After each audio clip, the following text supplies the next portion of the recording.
good morning. Scene 1 is many students tell me that they applied for a placement for admission to higher studies. Many professors in the area of their interest and specialization have not responded to their emails. I checked the content of their emails and found it was like a perfect draft. Detailed investigation revealed that the timing of sending email was not the right one. Scene 2. Many employees report that their colleagues don't respond to their urgent call for information via email, despite several reminders. They ask me what is lacking in their email. Scene 3. A businessman wanted help in editing the matter to be sent to the potential clients. The matter, though beautifully worded, was too long and descriptive. Even I could not make out what exactly he wants to tell his clients. If you relate to any of such scenes and want to write effective and persuasive email, here are 15 tips. These tips will help you in expressing your ideas better and deliver a clear, simple, and easy to understand message. At the end, I will share the most important tip regarding the right time to schedule your email. Those who have not subscribed my channel yet, please do it now and do give your feedback in comment section. So, are you ready? Let's go. Tip number 1. Keep it short and simple. Use brief and clear sentences to make your point clear, precise, and targeted. The more focused your email is, especially the subject line, the more likely your message will actually be noticed, read, understood, and if necessary, responded to. Do not begin with long background stories or phrases. The email receiver may get lost in the language jargon when reading the lengthy text. Tip number 2. Try to stick to one topic in one email. It will be better if you restrict to one subject at a time. If multiple subjects are needed to be communicated, consider writing one email for one subject at one time. If all subjects are to be communicated at once, you should divide the text in separate paragraphs, each paragraph for each subject specifically. You can use bullets or numbering to separate the paragraphs and the subjects. Tip number 3. Make subject line relevant and self-contained. After writing and editing the entire email text, try to find good words for subject line so that the priority, purpose, request, and information you want to communicate or receive is amply clear to the email reader. For example, if you want that your colleagues should reply by the deadline, say so in the subject line. You may use phrases like urgent, important, reply by 4 p.m. today, etc. etc. The reader will know the urgency of responding back and will attach priority to the assignment. Think about writing urgency notes in the subject line 3 times. If you feel it is really important, then only mention about the urgency and deadline. The urgency note should not be written just to draw the attention of reader. Tip number 4. Edit the text content of email. It is strongly recommended to read the text 2 times, taking care of grammar, punctuation, and language. You may take help of editing tools which do editing as you write. Attend to the suggestions of editing tools after you have finished writing the entire content of the text. Tip number 5. Write email address in the to section at the end to avoid sending email accidentally before it is completed and edited. Write text first and then write subject and address. Tip number 6. Email etiquettes. Use of proper email etiquettes will make your communication more effective, persuasive, and less likely to annoy or offend the reader. Begin with appropriate greetings depending on whom you are addressing the email.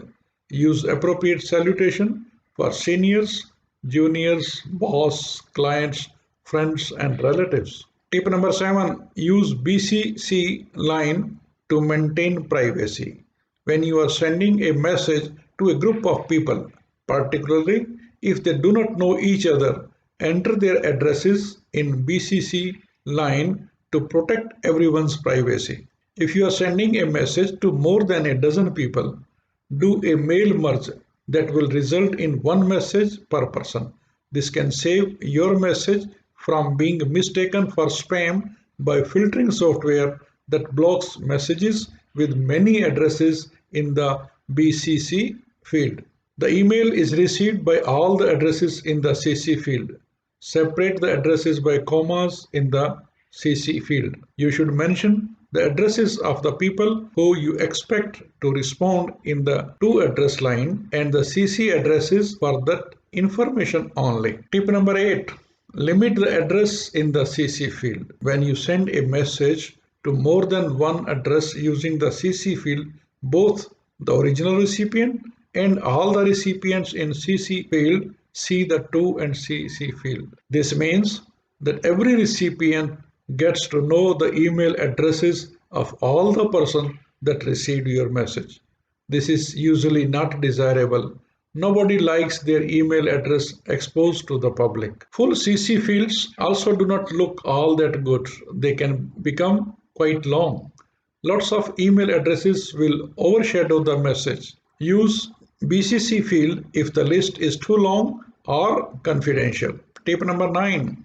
Reply distinctively. When replying to an email, it is wise to either change the subject line or add the word reply so the recipient will not have several emails all with the same subject line, which may lead to one being overlooked, missed, or create issues if they search for a particular email in future. Tip number 10. Be careful of your tone. Tone of email depends on the level of formality you think appropriate. Be a little more formal during the first contact.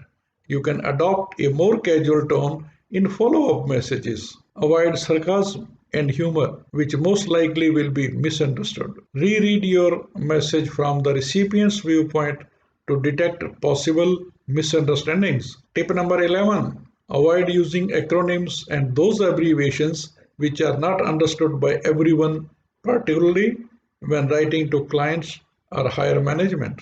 Tip number 12.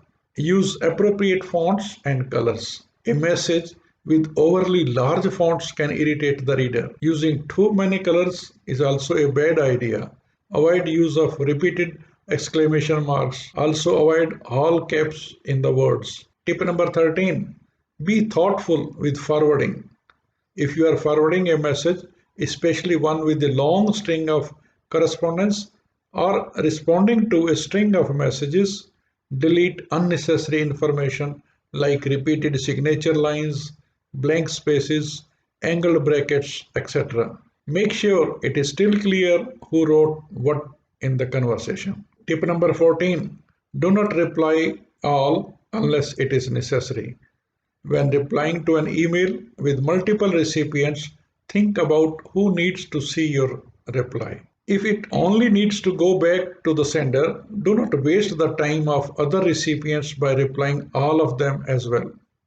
If you need to reply to sender and some of the others, select those addresses and delete others. Tip number 15. If the file you want to attach is a small text, write it in the email text instead of attaching the file. So coming to the bonus tips. Number 1. If you are a student applying for placement, schedule your email at such a time when the professor normally reaches his computer on first working day of week. If you are writing to your boss, start with a sentence of expressing thanks for his most recent act of kindness, even if you are not happy and writing to complain or demand. Tip number 3. The reply should never be one word like okay, sure, etc. The sender of email deserves a clear-cut response. Number 4. After writing important business email, save it, rethink it, reconsider it, or rewrite to convey the best deal. I hope you liked this video.